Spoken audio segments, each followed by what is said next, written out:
Mes parents ont essayé de me forcer à devenir l'aidante de ma sœur handicapée après que j'ai sacrifié toute mon enfance pour elle. Alors, j'ai appelé les services de protection des majeurs pour abandon. J'ai 25 ans et je vis seul depuis 3 ans dans cet appartement en rez-de-jardin que j'ai travaillé d'arrache-pied pour pouvoir me payer. Ma sœur aînée, Julie, a 32 ans et souffre de paralysie cérébrale et de troubles d'apprentissage qui nécessitent des soins 24 heures sur 24. Mes parents ont été ses aidants toute sa vie et, honnêtement, toute mon enfance a tourné autour des besoins de Julie. Je n'ai jamais eu de fête d'anniversaire parce que Julie ne supportait pas le bruit. Je n'ai jamais fait de sport parce que mes parents ne pouvaient pas me conduire à l'entraînement et surveiller Julie en même temps. Je n'ai jamais invité d'amis parce que Julie avait besoin de calme. Toutes les vacances en famille se passaient dans le même chalet accessible aux handicapés, à 2 heures de route, parce que Julie ne supportait pas le changement. J'ai déménagé à 18 ans dès que j'ai pu et j'ai trouvé un emploi dans un centre d'appel tout en suivant des cours du soir. Je travaillais 60 heures par semaine pour obtenir mon diplôme en design graphique et j'ai fini par décrocher un emploi en télétravail qui paie bien. J'ai trouvé cet appartement qui est parfait pour moi. Proche des commerces, avec un petit jardin, tout ce que je n'ai jamais eu en grandissant. Mes parents ne m'ont rendu visite que 2 fois depuis que je vis ici. Ils n'appelaient que lorsqu'ils avaient besoin que je garde Julie pour pouvoir aller à un rendez-vous médical ou faire les courses. Je disais toujours oui, même si Julie criait tout le temps et me jetait des objets parce qu'elle n'aimait pas le changement. Il y a 6 mois, mon père a commencé à faire des commentaires sur le fait que mon appartement serait parfait pour Julie. C'est de plein pied, avec de larges portes et une salle de bain accessible. Il n'arrêtait pas de souligner les modifications que je pourrais faire pour mieux accueillir son fauteuil roulant. J'en ai ri, pensant qu'il faisait juste la conversation. Puis ma mère a commencé à me poser des questions sur mes horaires de travail, ma flexibilité, et si je pouvais travailler tout en m'occupant de quelqu'un. Je lui ai dit que j'étais heureuse de ma situation actuelle et j'ai changé de sujet. Il y a 2 mois, ils m'ont invité à dîner et m'ont tendu un piège. Ils avaient déjà parlé à l'assistant social de Julie pour me transférer sa garde. Ils s'étaient renseignés sur les aides gouvernementales que je pourrais obtenir en tant qu'aidante. Ils avaient même trouvé comment modifier mon appartement en utilisant l'argent d'une subvention. Ils m'ont présenté tout ce plan selon lequel je prendrais Julie pendant la semaine et les week-ends. J'ai dit absolument pas. Ma mère s'est mise à pleurer en disant qu'ils étaient fatigués, qu'ils avaient tout donné pour Julie et que c'était maintenant à mon tour d'aider. Mon père a dit que j'étais égoïste de vivre seul dans un appartement qui pourrait loger Julie alors qu'ils étaient en difficulté. Je leur ai rappelé que j'avais déjà donné toute mon enfance pour Julie. Pas de cours de danse, pas de soirée pyjama, pas de visite d'université parce que tout tournait autour de Julie. Ils ont dit que c'était différent, j'étais une enfant à l'époque et je ne comprenais pas le sacrifice. Maintenant, j'étais une adulte et je devais prendre mes responsabilités. Je suis parti et je ne leur ai pas parlé pendant 2 semaines. Puis ils ont commencé leur campagne. Ils ont dit à tous les membres de la famille que j'abandonnais ma sœur handicapée. Ma tante m'a appelé en pleurant, me demandant comment je pouvais laisser Julie souffrir. Ma grand-mère a dit qu'elle était déçue de moi. Mes cousins ont posté des messages sur le validisme et la responsabilité familiale sur Facebook, clairement dirigés contre moi. Mes parents ont commencé à amener Julie à mon appartement sans invitation, la laissant à ma porte en prétextant des urgences. La première fois, je les ai laissés entrer et je les surveillais pendant 6 heures pendant qu'ils disparaissaient. La deuxième fois, j'ai appelé les services de protection des majeurs et j'ai signalé un abandon. Mes parents ont dû revenir en toute hâte et s'expliquer avec un travailleur social. Ils étaient furieux mais ne pouvaient pas dire grand-chose en présence du travailleur social. Ensuite, ils ont essayé la culpabilité. Ils ont fait appeler Julie en pleurs, disant que je lui manquais et qu'elle voulait vivre avec moi. Je savais qu'ils l'avaient briefée parce que Julie n'exprimait jamais de pensées complexes comme ça. Ils m'ont envoyé des photos de Julie l'air triste avec des légendes disant qu'elle avait besoin de sa sœur. Ils ont même fait un album photo de nos enfants pour montrer notre lien, ignorant que sur chaque photo, j'avais l'air malheureuse tandis que Julie recevait toute l'attention. La goutte d'eau a été lorsqu'ils ont appelé mon employeur, disant à mon patron que j'étais requise pour une urgence médicale familiale et que je pourrais avoir besoin d'un congé prolongé pour m'occuper de ma sœur handicapée. Mon patron a été compréhensif mais inquiet de ma capacité à maintenir ma charge de travail. J'ai dû tout expliquer et promettre que cela n'affecterait pas mon travail. C'est là que j'ai décidé de mettre fin à cela définitivement. J'ai passé tout le week-end assise à ma table de cuisine avec mon ordinateur portable, cherchant sur des sites d'avocats et lisant des avis jusqu'à ce que j'ai mal aux yeux. J'ai tapé des choses comme avocat, harcèlement familial et aide juridique, soins forcés et j'ai fait défiler des dizaines de résultats. La plupart des avocats avaient ces sites web chics avec des photos génériques de gens se serrant la main, mais j'avais besoin de quelqu'un qui comprenait vraiment ce que faisaient mes parents. Vers le soir, j'ai trouvé le site de Maître Amélie Dubois. Sa biographie disait qu'elle était spécialisée dans les violations de limites et la coercition familiale, ce qui semblait correspondre exactement. Elle avait des informations sur les enfants adultes poussés dans des rôles d'aidants qu'ils n'avaient jamais acceptés, et j'avais l'impression qu'elle décrivait ma situation exacte. J'ai rempli son formulaire de contact sur le champ, tapant l'essentiel sur mes parents débarquant sans invitation et appelant mon patron.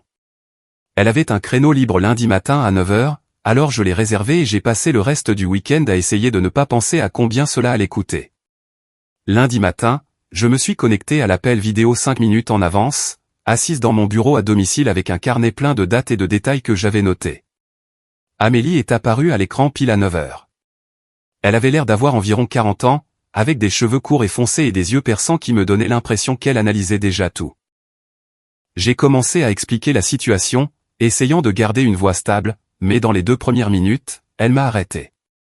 Elle a dit que ce que mes parents faisaient n'était pas juste agaçant ou insistant, c'était de l'abus financier et émotionnel. Le mot abus m'a frappé de plein fouet parce que je ne voyais ça que comme un drame familial, mais elle a expliqué que leur campagne pour me forcer à devenir aidante avait de réelles implications juridiques. Elle m'a interrogé sur l'appel à mon employeur, et je lui ai montré l'email que mon patron m'avait envoyé après que mes parents l'aient contacté. Amélie s'est penchée en avant et a dit que c'était de l'ingérence professionnelle et que nous pouvions l'utiliser. Nous avons passé l'heure suivante à tout passer en revue systématiquement. Elle m'a fait sortir mon téléphone pour lui montrer les SMS de culpabilisation, les photos de Julie qu'ils avaient envoyées, les publications Facebook des proches. Elle a pris des notes sur les 2 fois où il s'était présenté à mon appartement, et surtout la 2e fois où j'avais appelé les services de protection des majeurs. Elle a demandé si j'avais le rapport de police de cet incident, et je lui ai dit que l'officier m'avait donné un numéro de dossier. Elle a dit d'obtenir une copie de ce rapport immédiatement parce que la documentation était primordiale. À la fin de l'appel, j'avais une liste de choses à rassembler, y compris une chronologie de chaque incident depuis le dîner piège il y a 2 mois. Et j'avais l'impression que quelqu'un croyait enfin que je n'étais pas juste en train de faire un drame. Mardi soir, je travaillais sur un projet de design quand ma sonnette a retenti. J'ai regardé mon téléphone et vu qu'il était presque 19 h. La sonnette a retenti à nouveau. Puis quelqu'un a frappé fort. Je me suis levé et j'ai regardé par le Judas. La voiture de mon père était garée juste devant mon immeuble avec Julie visible sur le siège passager. Ma mère était à ma porte, frappant plus fort maintenant. J'ai reculé de la porte et mon cœur s'est mis à battre la chamade. Ils avaient déjà fait ça, mais cette fois je n'allais pas ouvrir. Ma mère a commencé à crier à travers la porte que je devais les aider, qu'ils avaient une urgence et avaient besoin que je garde Julie juste quelques heures. Mon père l'a rejointe, la voix plus forte, disant que j'étais égoïste et puéril. J'ai attrapé mon téléphone et appelé le commissariat local. L'agent d'accueil a demandé ce qui se passait, et j'ai expliqué que mes parents étaient à ma porte, refusant de partir après que je leur ai demandé de ne pas venir ici.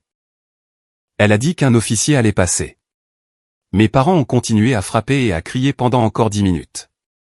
Mon père a dit que je vivais dans un appartement qui pourrait loger Julie pendant qu'il luttait. Ma mère a dit que je comprendrais quand je serais plus vieille et que j'aurais mes propres responsabilités familiales. Puis ils ont dû entendre les sirènes parce que soudainement c'est devenu calme et j'ai entendu les portières de leur voiture claquer. Le temps que l'officier frappe à ma porte, mes parents étaient partis. L'officier était un jeune homme qui semblait avoir environ 25 ans. Il a pris mes coordonnées et a demandé ce qui s'était passé. J'ai expliqué le harcèlement continu et je lui ai montré les SMS et les emails. Il a tout noté et m'a donné un numéro de rapport. Il a dit que s'il revenait, je devais appeler immédiatement. Après son départ, j'ai envoyé le numéro de rapport à Amélie par SMS et elle a répondu quelques minutes plus tard en disant que c'était exactement le genre de documentation dont nous avions besoin. Mercredi après-midi, j'étais au milieu d'un appel client lorsque mon téléphone a vibré avec une notification de messagerie vocale d'un numéro que je ne reconnaissais pas. J'ai terminé l'appel et écouté le message. C'était la voix de mon père, mais appelant depuis le téléphone de quelqu'un d'autre. Il a dit qu'ils avaient essayé d'être raisonnables, mais que je ne leur avais pas laissé le choix. Il a dit qu'il me déshéritait à moins que je ne prenne mes responsabilités envers la famille comme j'aurais dû le faire il y a des années. Il a continué en disant à quel point ils étaient déçus et comment je regretterais cela quand il ne serait plus là et que je n'aurais rien. Sa voix avait ce ton froid que je n'avais jamais entendu auparavant. J'ai enregistré le message vocal et l'ai transféré à Amélie avec un message demandant si cela avait de l'importance. Elle m'a rappelé dans l'heure. Elle a dit que c'était de la manipulation financière et que cela renforçait considérablement mon dossier car cela montrait un schéma d'utilisation de l'argent et de la culpabilité pour me contrôler. Elle a demandé si je m'attendais à hériter de quelque chose de substantiel et j'ai dit probablement pas grand-chose, peut-être 20 000 € si c'est le cas. Elle a dit que le montant importait peu, ce qui comptait, c'était qu'il l'utilise comme une arme. Elle m'a dit de sauvegarder chaque message vocal comme celui-ci et de ne répondre à aucune de leurs tentatives de me contacter. En raccrochant le téléphone, j'ai ressenti un étrange mélange de soulagement que le message vocal ait de mon dossier et de douleur que mon père ait réellement dit ces choses à voix haute. Jeudi matin, je me suis réveillé avec un email de Damien, mon patron dans l'entreprise de design. L'objet disait le conversation privée nécessaire, et mon estomac s'est noué. Il demandait si je pouvais faire un appel vidéo à 10 heures. J'ai passé l'heure suivante à me préparer et à essayer de ne pas paniquer. À 10 heures, je me suis connecté et Damien était là, l'air inquiet. Il a dit que mes parents avaient appelé à nouveau hier pour demander mes horaires de travail et si l'entreprise offrait des congés familiaux. Il a dit qu'il leur avait répondu qu'il ne pouvait pas discuter des affaires des employés avec les membres de la famille, mais qu'il avait besoin de savoir ce qui se passait car cela affectait ma réputation professionnelle. J'ai senti mes yeux commencer à piquer et j'ai dû prendre une inspiration avant d'expliquer. Je lui ai parlé de mes parents essayant de me forcer à devenir l'aidante de Julie, du harcèlement, de l'avocate que j'avais engagée. J'ai affiché le rapport de police sur mon écran et lui ai montré les coordonnées d'Amélie pour prouver que je gérais cela professionnellement. Damien a écouté et son expression s'est adoucie. Il a dit qu'il me croyait et me soutenait, mais qu'il s'inquiétait de savoir si cela affecterait ma capacité à me concentrer sur mes projets. Je lui ai promis que non et j'ai dit que je prenais des mesures juridiques pour arrêter le harcèlement de façon permanente. Il a dit d'accord et m'a dit de le tenir au courant si mes parents contactaient à nouveau l'entreprise. Après la fin de l'appel, je suis restée assise là, tremblante, parce que j'avais failli pleurer devant mon patron et parce que mes parents essayaient maintenant activement de gâcher ma carrière. Vendredi soir vers 20 h, mon téléphone a sonné avec un numéro que je ne reconnaissais pas. J'ai failli ne pas répondre, mais quelque chose m'a poussé à décrocher. C'était Suzanne, la sœur de ma mère. Elle a commencé tout de suite en disant qu'elle avait assisté à une réunion de famille et qu'elle avait entendu parler de ce qui se passait. Elle a dit qu'elle n'arrivait pas à croire que j'abandonnais Julie alors que mes parents avaient tout donné pour elle. Elle a dit que la famille parlait de mon égoïsme et qu'elle voulait entendre ma version, mais honnêtement, elle ne voyait pas comment je pouvais justifier cela.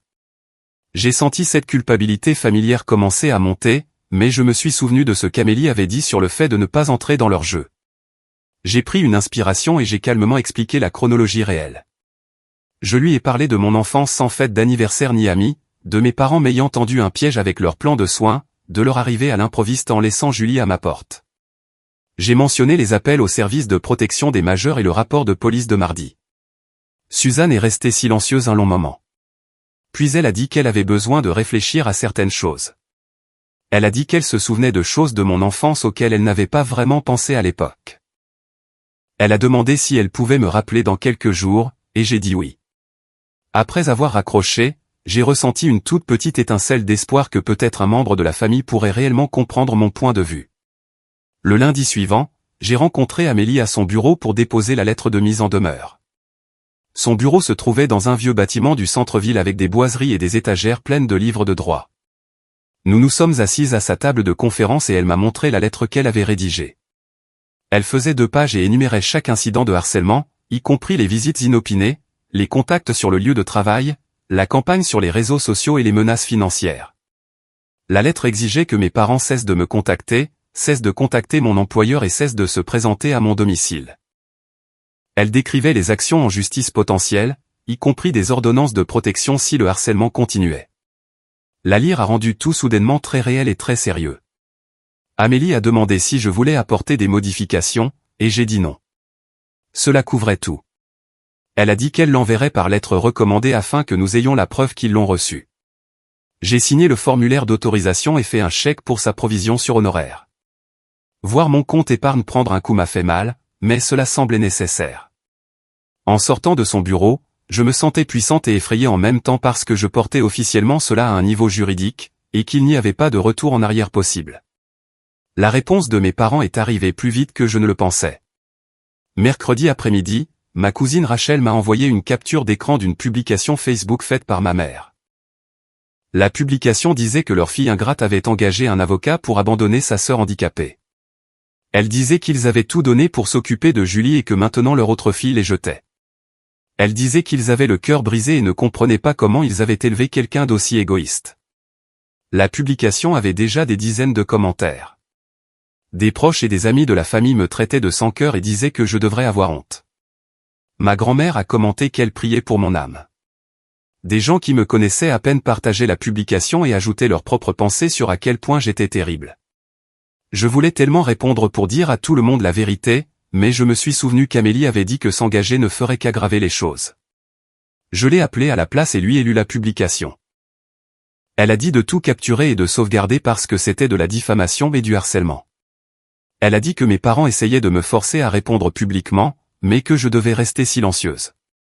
Elle a dit que nous utiliserions tout cela lorsque nous demanderions l'ordonnance de protection. J'ai passé le reste de la journée à bloquer des membres de la famille sur les réseaux sociaux et à essayer de me concentrer sur le travail pendant que mon téléphone n'arrêtait pas de vibrer avec des notifications. Mercredi matin, j'ai reçu un appel d'un numéro avec un indicatif administratif. C'était Hervé Martin, le travailleur social des services de protection des majeurs. Il a dit qu'il faisait le suivi des 2 rapports que j'avais déposés concernant l'abandon de Julie par mes parents à ma porte. Il a demandé si j'avais le temps de répondre à quelques questions détaillées, et j'ai dit oui. Il a commencé à poser des questions sur mon enfance, sur le temps que j'avais passé à m'occuper de Julie, si j'avais eu des expériences d'enfant normales. Je lui ai parlé de l'absence de fêtes d'anniversaire, de sport, d'amis à la maison parce que tout tournait autour des besoins de Julie. Je lui ai dit que je n'avais jamais visité d'université parce que mes parents ne pouvaient pas laisser Julie. Il a posé des questions sur le comportement actuel de mes parents, et j'ai décrit le dîner piège, la campagne sur les réseaux sociaux, l'ingérence professionnelle, tout. Quand j'ai fini, il est resté silencieux une seconde. Puis il a dit que ce que j'avais vécu s'appelait la parentification. Je n'avais jamais entendu ce mot avant. Il a expliqué que cela signifiait que mes parents m'avaient fait assumer des responsabilités d'aidante adulte alors que j'étais enfant et que j'aurais dû avoir le droit d'être une enfant. Il a dit que c'était une forme d'abus et que cela expliquait en grande partie pourquoi j'étais si résistante à leurs demandes actuelles. Je suis restée assise là, tenant mon téléphone, avec l'impression que quelqu'un avait enfin mis un nom sur quelque chose que j'avais ressenti toute ma vie sans jamais le comprendre. Hervé a dit qu'il allait programmer une visite à domicile avec mes parents pour évaluer la situation actuelle des soins de Julie.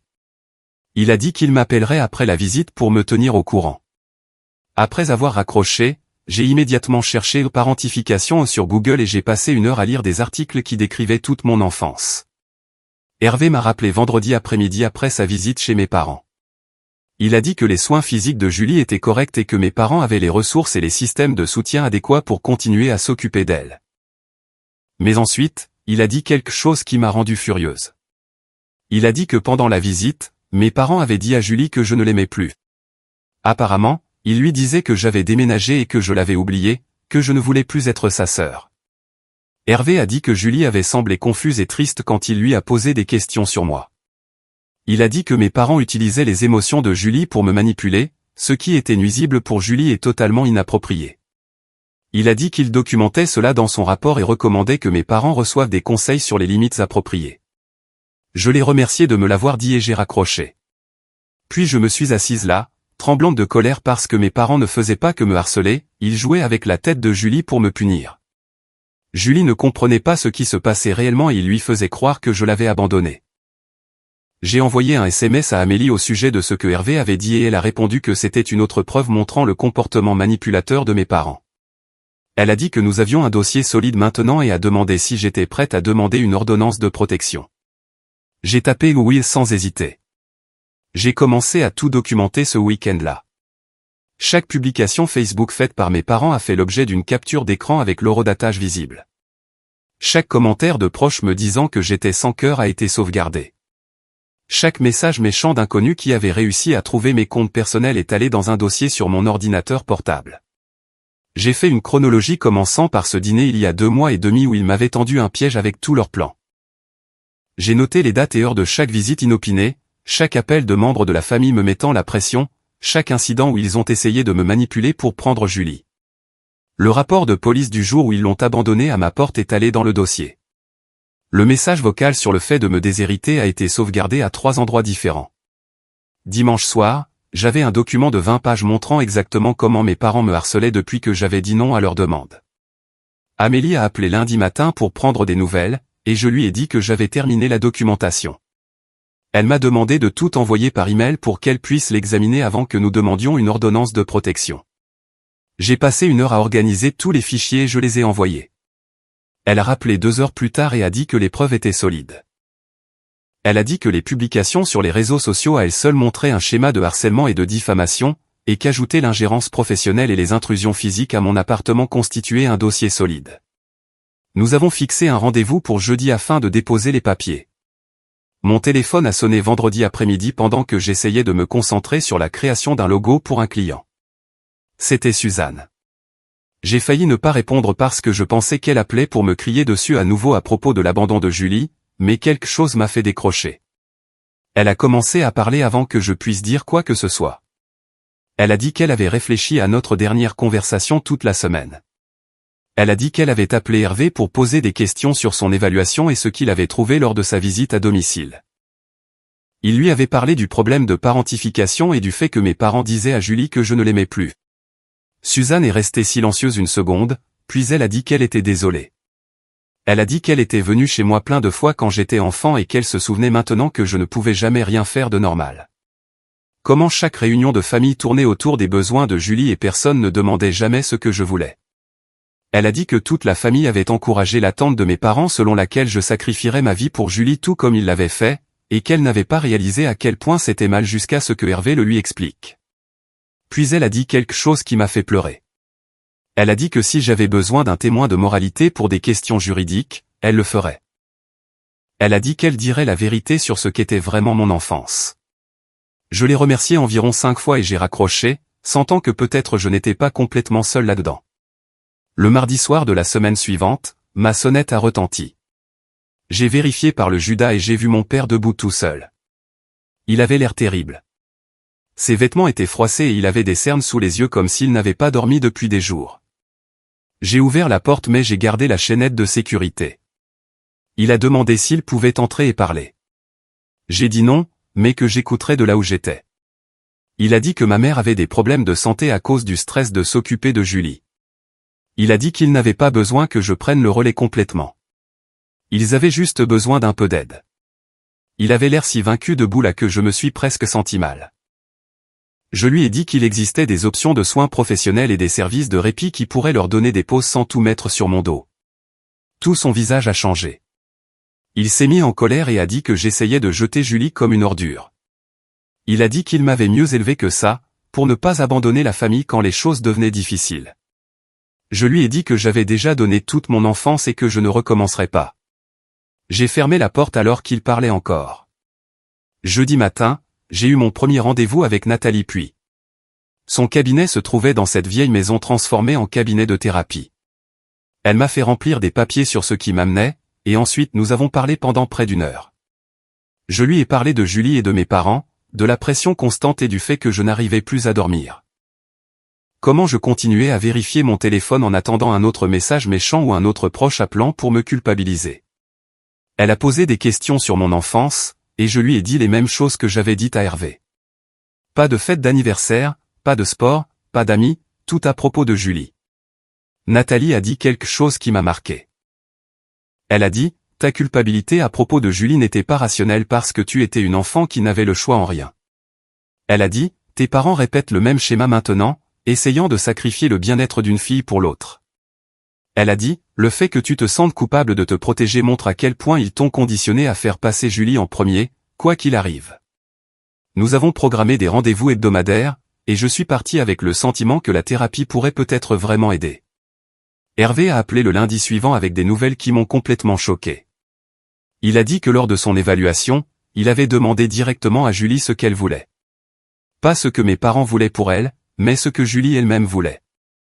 Et Julie lui avait dit qu'elle était intéressée par la vie avec d'autres personnes de son âge dans un foyer de vie. Elle avait apparemment regardé des émissions de télévision sur des personnes handicapées vivant de manière indépendante et elle voulait essayer. Hervé a dit que mes parents n'avaient jamais demandé à Julie ce qu'elle voulait. Ils avaient juste supposé qu'elle aurait peur du changement et aurait besoin de rester avec eux pour toujours. Mais Julie lui avait dit qu'elle en avait assez d'être tout le temps à la maison et qu'elle voulait rencontrer de nouvelles personnes. Je suis restée assise là, tenant mon téléphone et ressentant cet étrange mélange de soulagement et de colère. Soulagement que Julie veuille réellement quelque chose de différent. Colère que mes parents n'aient jamais pris la peine de lui demander et juste supposé que je reprendrais leur rôle sans poser de questions. Mes parents ont découvert la conversation de Julie avec Hervé mercredi. Je le sais parce qu'ils sont devenus complètement fous sur les réseaux sociaux. Ma mère a posté selon message sur la façon dont j'avais empoisonné leur fille contre eux, comment j'avais manipulé un travailleur social pour voler Julie et détruire leur famille. La publication incluait mon nom complet et le nom de mon entreprise de design graphique. Mercredi après-midi, je recevais des messages de parfaits inconnus. Des gens que je n'avais jamais rencontrés me disaient que je devrais avoir honte de moi, que j'étais une personne terrible pour avoir abandonné ma sœur handicapée, que je méritais toutes les mauvaises choses qui m'arriveraient. Mon anxiété a grimpé en flèche. Je n'arrivais pas à me concentrer sur le travail. Je continuais à vérifier mon téléphone toutes les 5 minutes pour voir s'il y avait de nouveaux messages ou commentaires. J'ai appelé Amélie en panique et elle m'a dit de tout capturer et de l'ajouter à la documentation. Elle a dit que cette campagne sur les réseaux sociaux était du harcèlement et de la diffamation et que cela rendait notre dossier pour une ordonnance de protection encore plus solide. Mardi matin, mon téléphone a sonné avec un numéro que je ne reconnaissais pas. C'était l'agent de sécurité de l'immeuble où se trouve le bureau principal de mon entreprise. Il a dit que 2 personnes étaient dans le hall, exigeant de me parler et prétendant être mes parents. Il a dit qu'ils avaient trouvé l'adresse de l'entreprise en ligne et avaient conduit jusque-là même s'il leur avait expliqué que je travaillais à distance depuis chez moi. Il a demandé si je voulais qu'il les laisse monter. J'ai dit absolument pas et je lui ai demandé de leur dire de partir. Il a dit qu'il refusait et commençait à hausser le ton avec lui. J'ai dû appeler le gérant de l'immeuble et expliquer que mes parents me harcelaient et que j'allais déposer une demande d'ordonnance de protection. Le gérant a été professionnel à ce sujet, mais je me sentais tellement embarrassé, comme si j'amenais tout ce drame familial dans des espaces professionnels et que j'en faisais le problème de tout le monde. L'agent de sécurité a rappelé 20 minutes plus tard pour dire que mes parents étaient finalement partis après que le gérant ait menacé d'appeler la police. Jeudi après-midi, j'ai rencontré Amélie au tribunal judiciaire pour déposer une demande d'ordonnance de protection. J'ai apporté un dossier qui faisait près de 8 cm d'épaisseur. Des captures d'écran de chaque publication et messages sur les réseaux sociaux. Le rapport de police de quand ils ont abandonné Julie à ma porte. La documentation de leurs appels à mon employeur. Une déclaration écrite de Suzanne sur mon enfance. Une lettre de Hervé détaillant ses conclusions sur la parentification et les souhaits exprimés par Julie. Le greffier du tribunal a traité tous les papiers et Amélie a tout soumis au juge. Nous avons attendu 2 heures avant d'être appelés dans un petit bureau. La juge a examiné les preuves et m'a posé quelques questions sur le harcèlement. Puis elle a accordé une ordonnance de protection temporaire et a programmé une audience complète pour dans 2 semaines. En sortant du tribunal, j'ai ressenti cet étrange mélange de deuil et de soulagement. Je me séparais légalement de mes parents. Une partie de moi sentait que je devrais être triste à ce sujet, mais surtout je me sentais juste soulagé que le harcèlement allait peut-être enfin s'arrêter. L'audience pour l'ordonnance de protection a eu lieu par une froide matinée de début décembre. Je me suis présenté avec Amélie et toutes nos preuves organisées dans des classeurs. Mes parents étaient déjà là avec leur propre avocat. Un type dans un costume coûteux qui n'arrêtait pas de me regarder comme si j'étais la pire personne au monde. Leur avocat a essayé de me dépeindre comme vindicative. Il a dit que j'essayais de punir mes parents pour avoir demandé de l'aide avec ma sœur handicapée. Que j'utilisais le système judiciaire pour éviter mes responsabilités familiales. Mais ensuite, la juge a commencé à examiner les preuves. Elle a lu le témoignage de Hervé sur la parentification et comment j'avais été forcé dans un rôle d'aidante étant enfant. Elle a regardé les captures d'écran de mes parents publiant mes informations personnelles en ligne et encourageant des inconnus à me harceler. Elle a examiné la documentation montrant qu'ils s'étaient présentés à mon lieu de travail et avaient appelé mon employeur. Puis elle a posé des questions sur les souhaits exprimés par Julie et la recommandation de Hervé pour un placement en foyer. Quand elle a fini de tout examiner, elle a regardé mes parents et a dit que leur comportement avait été inapproprié et contrôlant. Elle a dit qu'ils n'avaient aucun droit de forcer leur fille dans un rôle d'aidante ou de la harceler lorsqu'elle posait des limites. Elle a accordé une ordonnance de protection permanente sur le champ. Mes parents n'avaient pas le droit de me contacter, de venir chez moi ou de venir à mon lieu de travail. Ils devaient rester à au moins 200 mètres de moi à tout moment. Assise dans cette salle d'audience, écoutant la juge valider tout ce que j'avais ressenti toute ma vie, j'ai eu envie de pleurer de soulagement. Hervé m'a appelé la semaine suivante avec des nouvelles sur la transition de Julie. Il a dit qu'il travaillait avec mes parents et un spécialiste du placement en foyer pour trouver l'établissement adéquat. Julie avait visité 3 endroits différents et en avait vraiment aimé un qui avait des résidents plus jeunes et beaucoup d'activités. Elle était nerveuse mais excitée par le changement. Hervé a dit qu'elle assistait à des séances d'orientation et parlait d'avoir une colocataire pour la première fois de sa vie.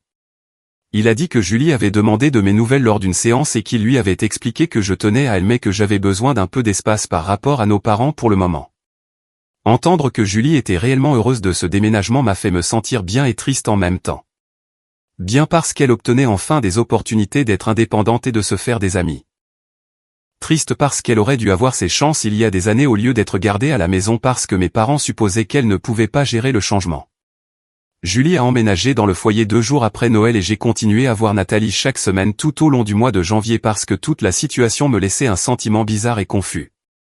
Certains jours, je me sentais soulagé que le harcèlement ait enfin cessé et que je puisse reprendre ma vie normale sans vérifier mon téléphone toutes les 5 minutes pour des messages de colère. D'autres jours, je me sentais coupable, comme si j'aurais peut-être dû essayer plus fort d'aider mes parents ou trouver un terrain d'entente qui ne finissait pas par une ordonnance de protection. Nathalie n'arrêtait pas de me rappeler que la culpabilité n'était basée sur rien de réel. Elle expliquait que mes parents m'avaient dressé depuis l'enfance à me sentir responsable du bonheur de Julie et de leur stress, et que ce n'est pas parce que ce dressage était profond qu'il était vrai ou juste. Elle m'a fait repasser par toutes les fois où j'avais essayé de poser des limites ou de suggérer des alternatives, et où mes parents m'avaient fait taire ou m'avaient manipulé pour que je recule. Lors d'une séance à la mi-janvier, je lui ai dit que je n'arrêtais pas de penser à toutes les années passées à m'occuper de Julie quand j'étais enfant et à me demander si j'étais une mauvaise personne pour ne pas vouloir le refaire en tant qu'adulte. Nathalie m'a regardé et a dit que je n'étais jamais censé être l'aidante de Julie en premier lieu, que les enfants ne devraient pas élever leurs frères et sœurs, et que choisir de ne pas répéter un schéma injuste ne faisait pas de moi quelqu'un d'égoïste ou de cruel. Elle m'a aidé à comprendre que mes parents avaient leurs propres problèmes de contrôle et de martyrs qui n'avaient rien à voir avec moi. Et que me protéger de leur dysfonctionnement était sain, même quand d'autres personnes disaient que j'avais tort. Suzanne m'a appelé fin janvier et m'a demandé si je voulais qu'on se voie pour prendre un café près de chez moi. J'étais nerveuse parce que même si elle s'était excusée auparavant, une partie de moi craignait qu'elle n'essaie à nouveau de me culpabiliser à propos de la situation familiale. Mais quand je suis arrivé, elle a commandé nos boissons et a immédiatement commencé à parler de l'enfance de ma mère d'une manière calme et sérieuse. Elle m'a dit que ma grand-mère était exactement comme ma mère, créant toujours une crise ou une urgence qui faisait d'elle le centre de l'attention et rendait tout le monde responsable de régler ses problèmes. Suzanne a dit, quand ma mère grandissait, ma grand-mère tombait malade ou se mettait en colère dès que quelqu'un essayait de faire quelque chose de façon indépendante, et toute la famille devait tout laisser tomber pour s'occuper de ses besoins émotionnels. Elle a expliqué que ma mère avait appris à obtenir de l'importance et du contrôle en étant la personne qui sacrifiait tout. Et maintenant, elle faisait la même chose en transformant les soins de Julie en ce fardeau impossible qui définissait toute son identité. Suzanne a dit que cela n'excusait pas la façon dont mes parents me traitaient ni ne rendait leur comportement acceptable, mais cela l'aidait à comprendre pourquoi ils ne pouvaient pas voir à quel point ils étaient injustes. Elle a dit, ma mère croyait sincèrement que souffrir pour sa famille était la seule façon de prouver qu'on les aimait, et elle ne pouvait pas comprendre pourquoi je ne voulais pas de cette même vie. Entendre parler de ce schéma générationnel m'a fait me sentir triste pour ma mère d'une manière que je n'avais pas ressentie auparavant, comme si elle était piégée dans un cycle qu'elle ne reconnaissait même pas. Mais cela m'a aussi rendu plus sûr d'avoir fait la bonne chose en rompant avec ça, parce que je ne voulais pas transmettre ce même dysfonctionnement à quelqu'un d'autre. Hervé m'a appelé début février et a dit qu'il avait pris des dispositions pour que je visite Julie au foyer si je voulais voir comment elle s'installait. J'étais nerveuse en conduisant jusque là-bas parce que je ne savais pas à quoi m'attendre ou si Julie serait en colère contre moi de ne pas l'avoir prise chez moi comme nos parents le voulaient. Mais quand je suis entré dans la salle commune, Julie était assise avec une autre femme de son âge et regardait la télé. Et elle s'est illuminée quand elle m'a vu. Elle a roulé vers moi et a commencé à parler rapidement de sa colocataire, du cours d'art qu'elle avait rejoint et du membre du personnel qui l'aidait à apprendre à faire ses propres choix de petit déjeuner. Elle m'a emmené dans sa chambre et m'a montré comment elle l'avait décoré avec des posters et des photos, montrant tout ce qu'elle avait choisi elle-même sans que personne ne lui dise quoi utiliser. Elle m'a présenté à 2 membres du personnel différents et leur a dit que j'étais sa sœur avec une fierté qui m'a serré le cœur. Nous nous sommes assises dans la zone commune pendant près d'1 heure et avons eu une vraie conversation sur sa vie, les activités qu'elle aimait, les résidents avec qui elle devenait amie, les aliments qu'elle voulait essayer. C'était complètement différent de toutes ces années où je gérais juste ses besoins et essayais de la garder calme. Pour la première fois, nous parlions comme 2 vraies personnes au lieu d'aidantes et patientes, et j'ai réalisé que je n'avais jamais vraiment connu Julie en tant que personne avant ce moment. Début mars, j'étais entré dans une nouvelle routine où je voyais Julie toutes les 2 semaines au foyer et prenais un café avec Suzanne une fois par mois pour prendre des nouvelles. Mes parents étaient complètement sortis de ma vie à cause de l'ordonnance de protection. Et honnêtement, la plupart du temps, je ne pensais pas du tout à eux. J'avais toujours des séances avec Nathalie toutes les 2 semaines parce que certains jours, la culpabilité me frappait fort. Généralement déclenchée par quelque chose d'aléatoire comme voir une famille à l'épicerie ou entendre une chanson qui me rappelait l'enfance. Ces jours-là, je me sentais triste à propos de la rupture familiale et je me demandais s'il y avait une autre façon dont j'aurais pu gérer tout ça. Mais Nathalie continuait à me rappeler les mêmes faits, me rappelant que j'avais essayé les limites, les suggestions et le compromis, et que mes parents avaient répondu par le harcèlement et la manipulation à chaque fois. Elle m'a aidé à me rappeler que j'avais travaillé incroyablement dur pour construire une vie indépendante, et que je méritais de la garder sans me sacrifier à nouveau. Julie était sincèrement heureuse dans le foyer avec des choix, une communauté et un personnel qui la traitait comme une adulte capable au lieu d'une enfant permanente.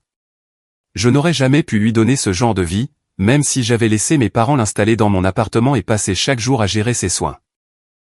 L'ordonnance de protection signifiait que j'avais enfin la paix et la sécurité dans ma propre maison.